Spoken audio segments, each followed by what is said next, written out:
we reiterated the commitment that we would continue to work towards a more effective partnership and as to friendship. So thank you, Mr. Secretary. Thank you, everyone. Well, thank you very much, Albert. Magandang hapon. Good afternoon, everybody. I'm very happy to be here. And I want to thank my good friend, Foreign Secretary Albert del Rosario. He is always very generous in his relationships with us, and especially in his welcome to me. We have met now on the side of meetings in Brunei, in Bali, and we have met in Washington. And now I have an opportunity to be able to come here back to Manila. And I'm very, very pleased to be here with you, Albert. I very much look forward later this evening to meeting with President Aquino at the Malacanang Palace. And for me, it really is a special pleasure to be able to be back in Manila. First of all, there's such a great energy in the Philippines today. The economy of the Philippines over the course of the last year has been one of the fastest growing in the world. And I know, having my previous visit canceled because of a typhoon, a storm, I'm particularly grateful that President Aquino and Foreign Secretary del Rosario gave me the forbearance to be able to reschedule. I said I would come before the end of the year, and I'm glad that I am here before the end. I have really always marveled at the amazing spirit of the Filipino people. And I've come to know it. I know something about it. First of all, we obviously, all of us in the world, marveled at the remarkable resilience and strength of the Filipino people in responding to the terrible devastation of Typhoon Yolanda.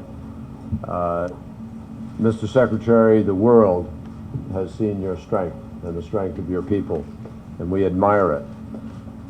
Since the typhoon hit, I'm proud to say that the United States has worked very, very closely with our partners in the Philippines.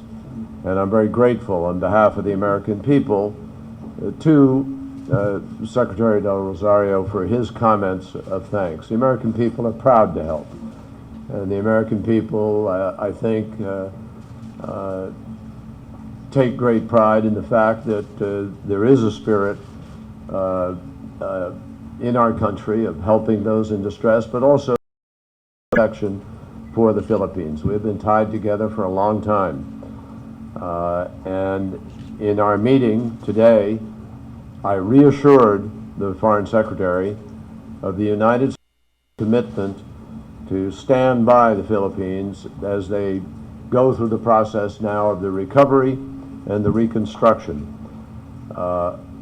We have a long tradition of working together on these kinds of things, from countering extremism to strengthening our economic ties, our maritime security, to fighting poverty and creating the conditions for broad-based prosperity and growth.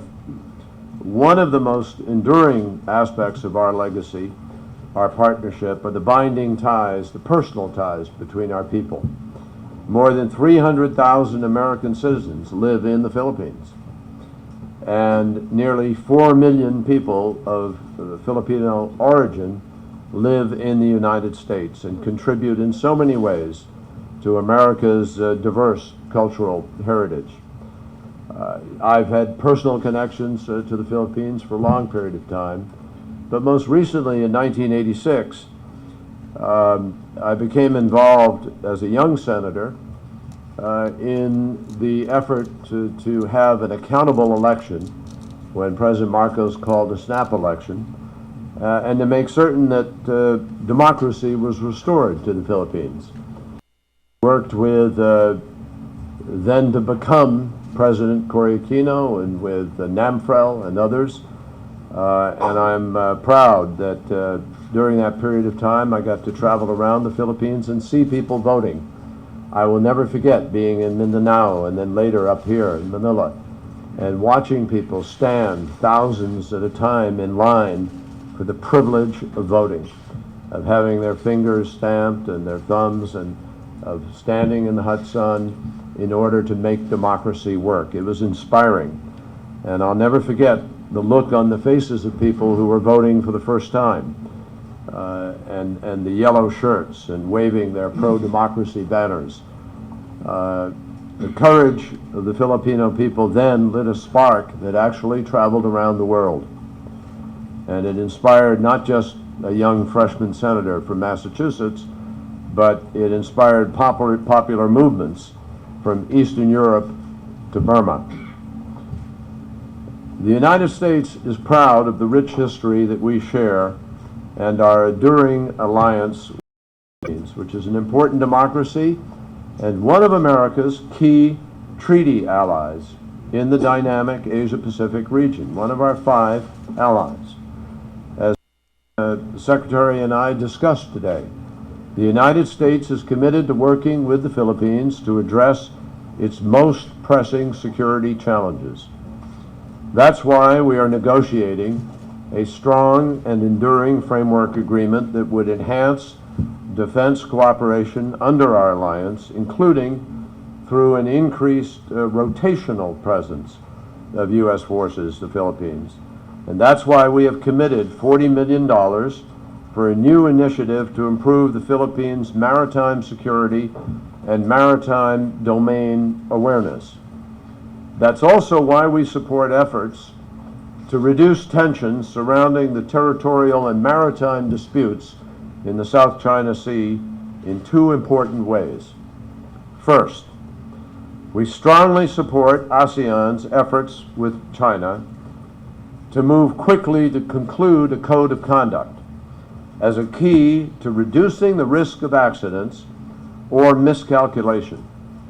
In that process, we think that claimants have a responsibility to clarify their claims and to align their claims with international law. That is the way to proceed in resolving any disputes over the South China Sea, peacefully and with international law. Second, we support internationally recognized dispute resolution mechanisms, such as those that are provided in the Law of the Sea Convention. The United States strongly opposes the use of intimidation, coercion, or aggression to advance territorial claims. And I assured the Foreign Secretary that the United States remains firmly committed to the security of the Philippines and the region. Today, I raised our deep concerns about China's announcement of an East China Sea Air Defense Identification Zone. I told the Foreign Secretary that the United States does not recognize that zone and does not accept it. The zone should not be implemented, and China should refrain from taking similar unilateral actions elsewhere in the region, and particularly over the South China Sea. I am also pleased to announce that the United States and the Philippines have negotiated an MOU to cooperate in the restoration, operation, and maintenance of Clark Veterans Cemetery. This agreement is not just another piece of paper. It's about our sacred promise to honor those who served and sacrificed on all of our behalf.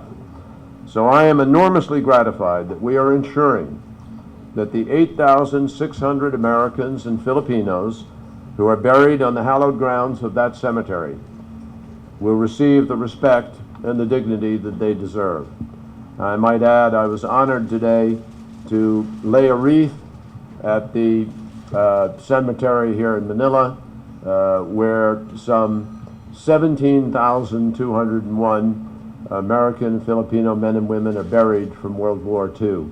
That is the largest cemetery in which Americans are buried from World War II. And it is a remarkable place, and it is a humbling tribute to between us in our struggle for freedom and for democracy and for dignity.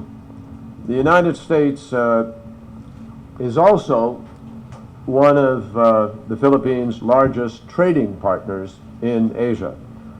Last year, $22 billion crossed between us in two-way trade. So we look forward to working with the Philippines to further deepen our trade relationship, understanding that this benefits us, that it creates jobs in America, in the Philippines, puts people to work, raises the standard of living, but it also raises the standard of doing business, and that works for everybody.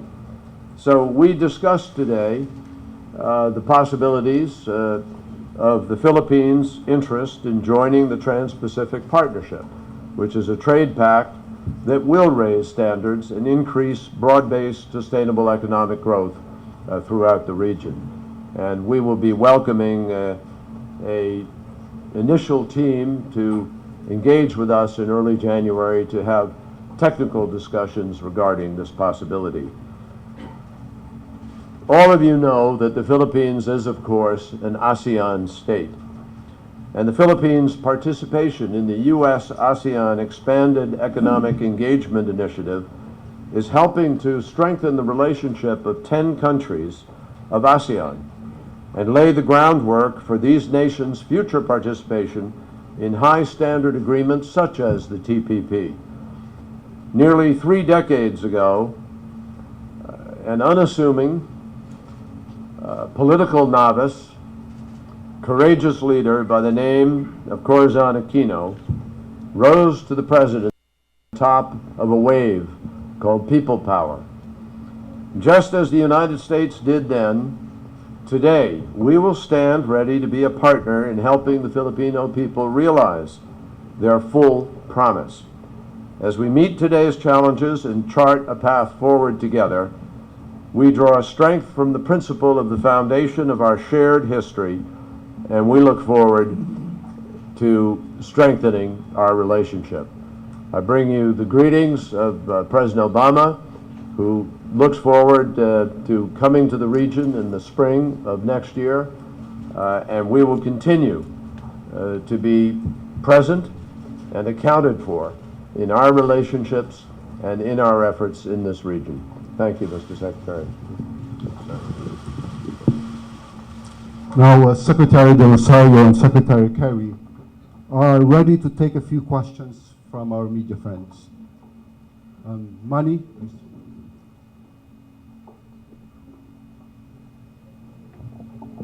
Good afternoon, sirs. Manny Mugato from Reuters. You mentioned two developments in the South China Sea and the East China Sea, the Aegis and the near collision of American warship with a Chinese warship.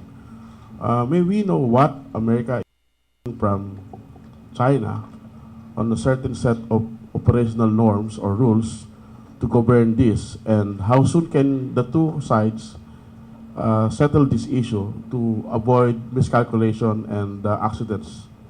And can we ask Secretary De Rosario to comment on the issue, since there's a rising tension between China and the U.S., and there's a planned increased rotational presence of U.S. forces in the Philippines.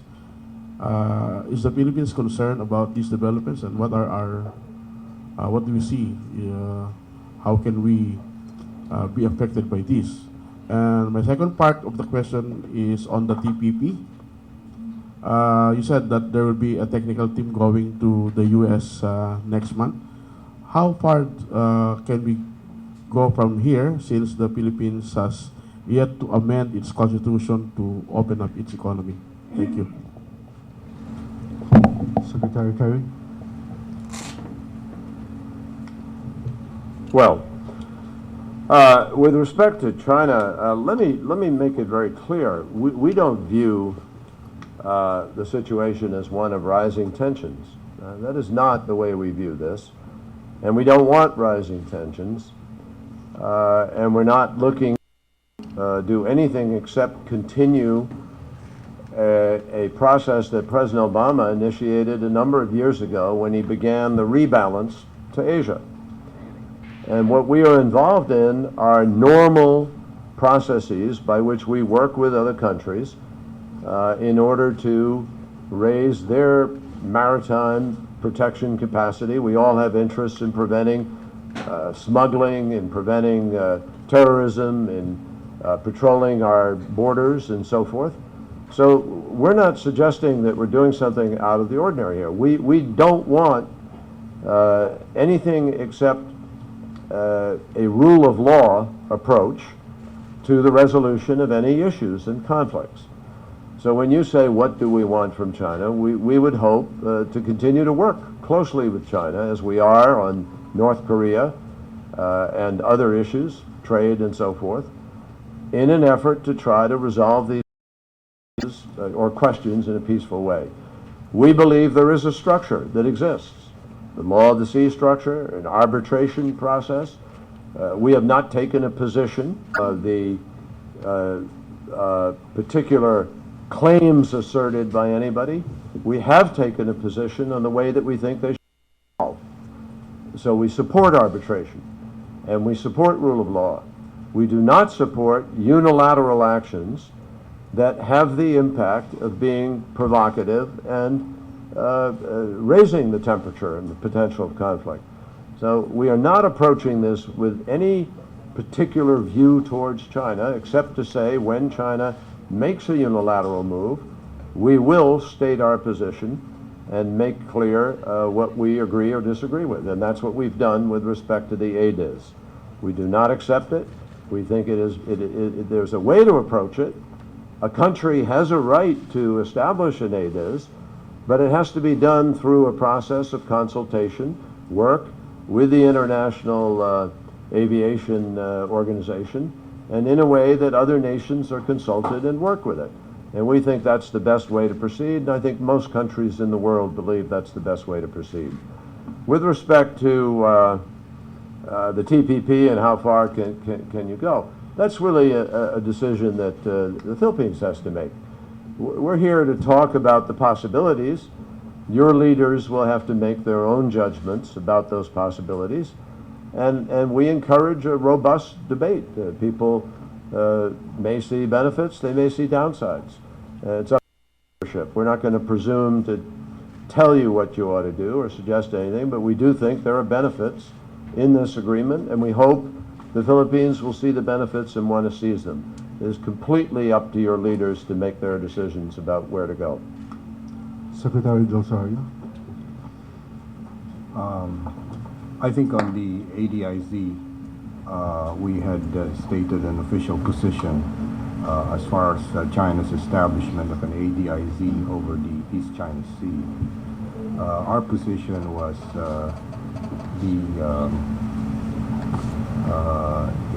China, in doing this, effectively is attempting to transform an air zone into its own domestic airspace. And we think that this is could lead to compromising freedom of flight in terms of civil aviation. It could also compromise, we believe, safety of and security of the affected nations. We have called on China to ensure that their actions are not do not jeopardize the regional security and stability. And we have actually taken the position that of greater concern, we believe, are the announcements being made by the spokesperson of China and Chinese ambassador to the Philippines that they will consider ADIZs in other areas in due course. Now that for us it will be a problem if it is something that involves the South China Sea.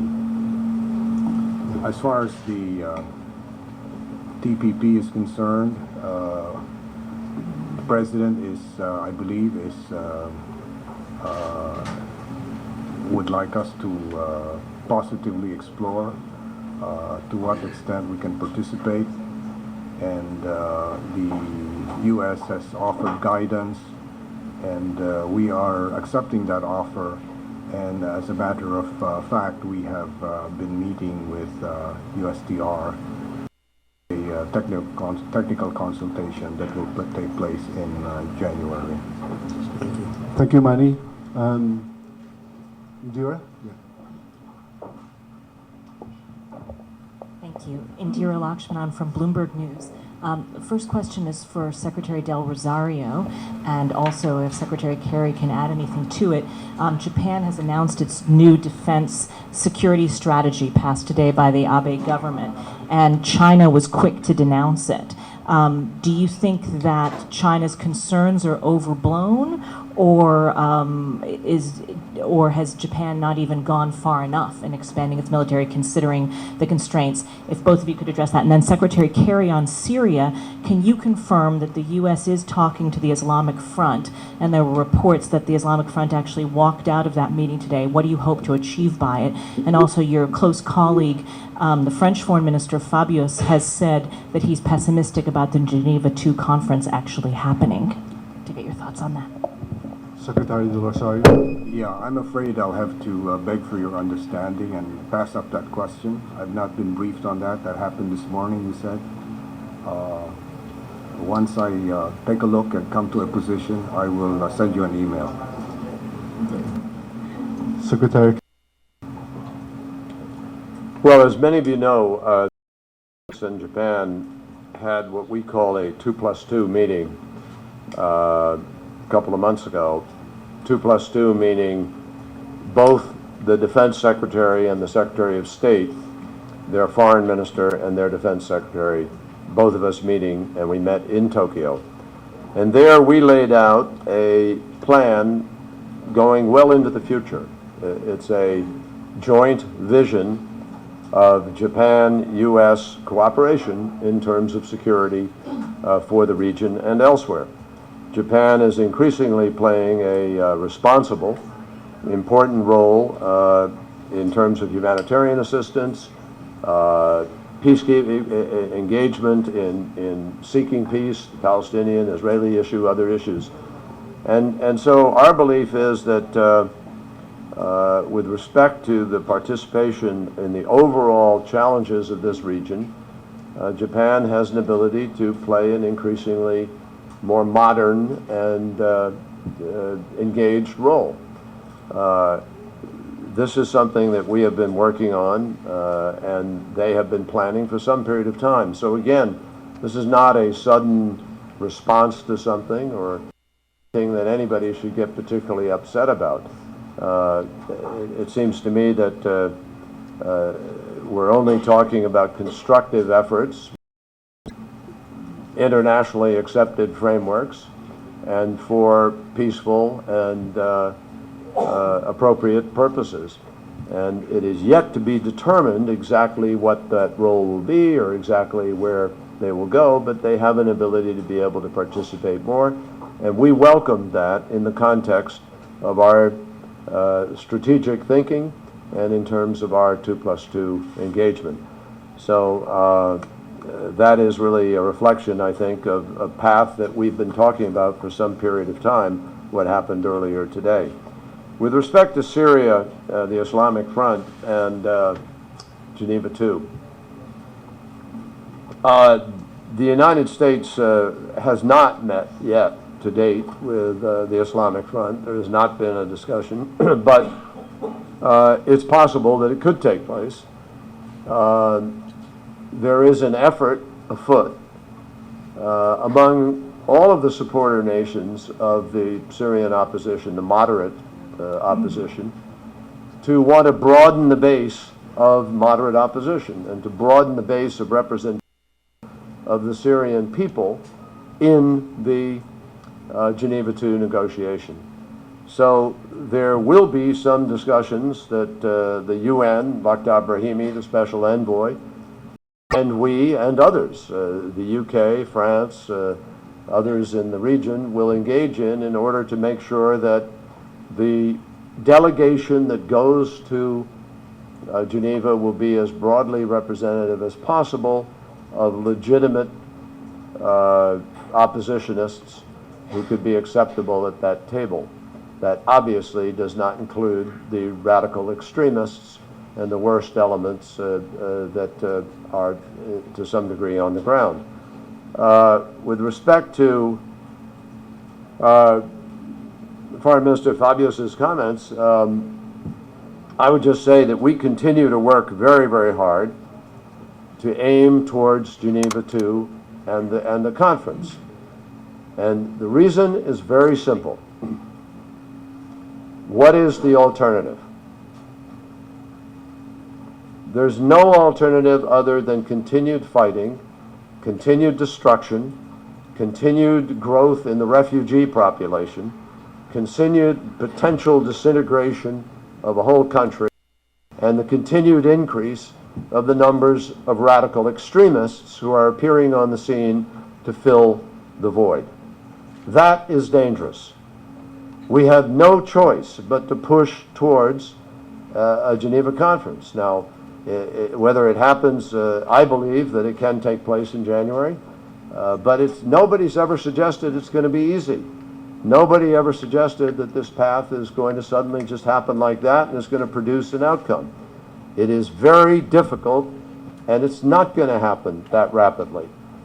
But the alternative is far worse than fighting to get to the table to have a negotiation and have a negotiated resolution.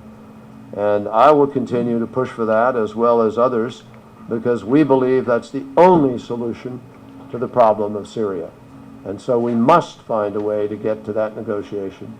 And whether it's difficult or not, or whether it is, got big hurdles in front of it or not, there is no better alternative than trying to do that.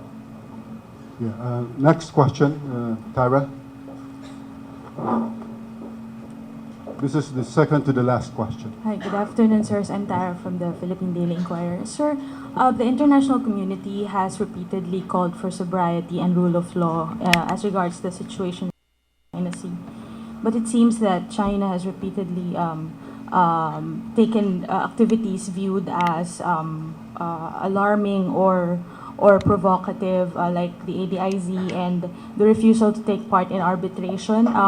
Where do you think is the situation headed, and is there a tipping point, if any, at all?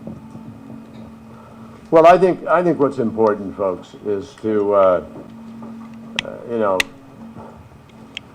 lower the intensity, avoid the provocations, work through international law, and for the claimants to stay united and to press international law as the means of resolving this. In my judgment, that is the best way to proceed. And I hope that ultimately the leaders in China will see the wisdom of engaging in that activity to work through any claims in those institutions and through those laws that were set up specifically to resolve those kinds of claims. In this day and age, we should be long past the time of unilateral assertion and assertion as a means of trying to back up that assertion.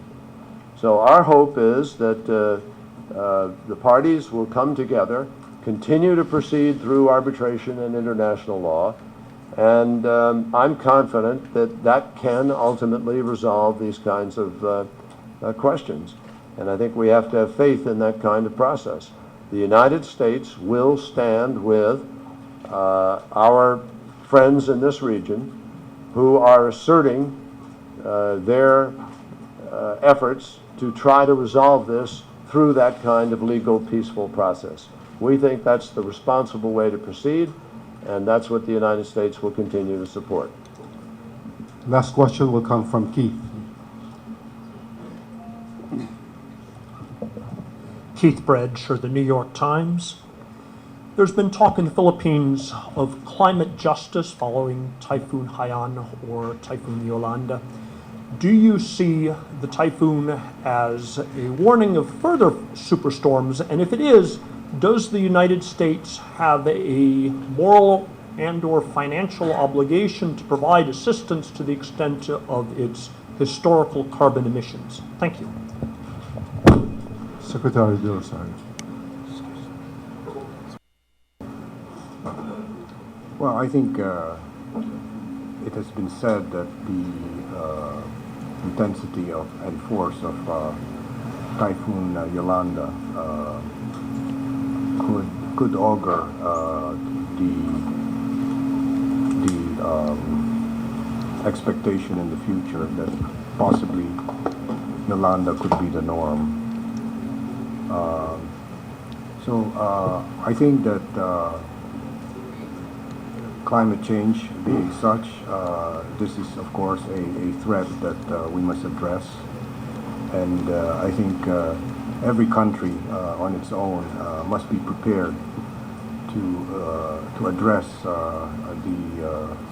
the expectation that Yolanda is not a once in a lifetime, that it may happen again, and that's why the president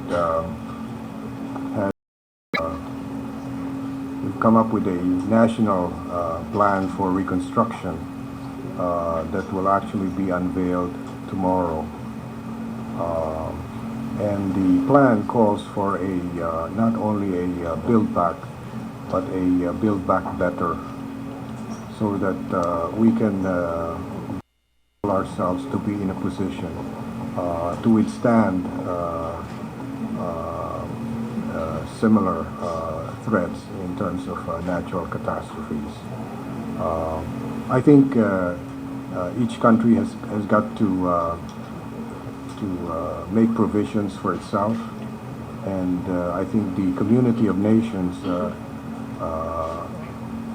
hopefully will come to the assistance of nations that are that suffer this misfortune.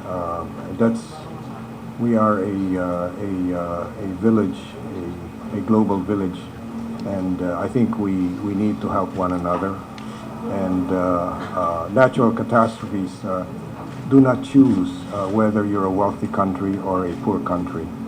I think that is the reality of what's happening, and we are, of course, we've reached a point in Yolanda where we're realizing that the outpouring of support, the overwhelming support we've received from the international community is something that we did not expect. And so we see in our neighbors, in the rest of the global community, we see a face of kindness and a spirit of generosity, and we're ultimately very grateful for that. Secretary Kerry.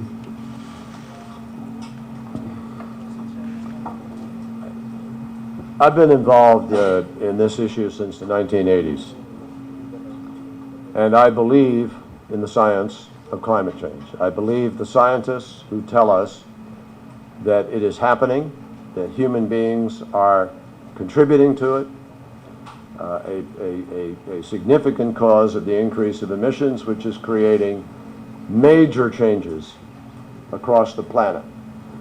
And the scientists predict that we will see massive changes in agriculture, in ecosystems, in fisheries, in water supplies, food security, increased heat, fires, and intensity in storms.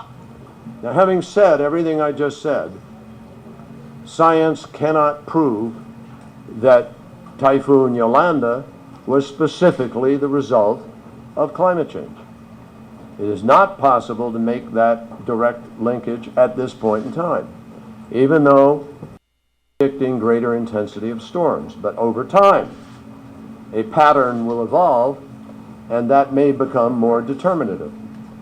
Nevertheless, What we face today is sufficient to say that developed nations in the world need to take the lead in order to reduce emissions and begin to deal with this problem that lots of nations like the Pacific Islands and others who haven't caused anything are feeling the consequences of. That is why we have a major emitters forum of the top 20 emitting countries who are working towards taking steps both of mitigation and prevention.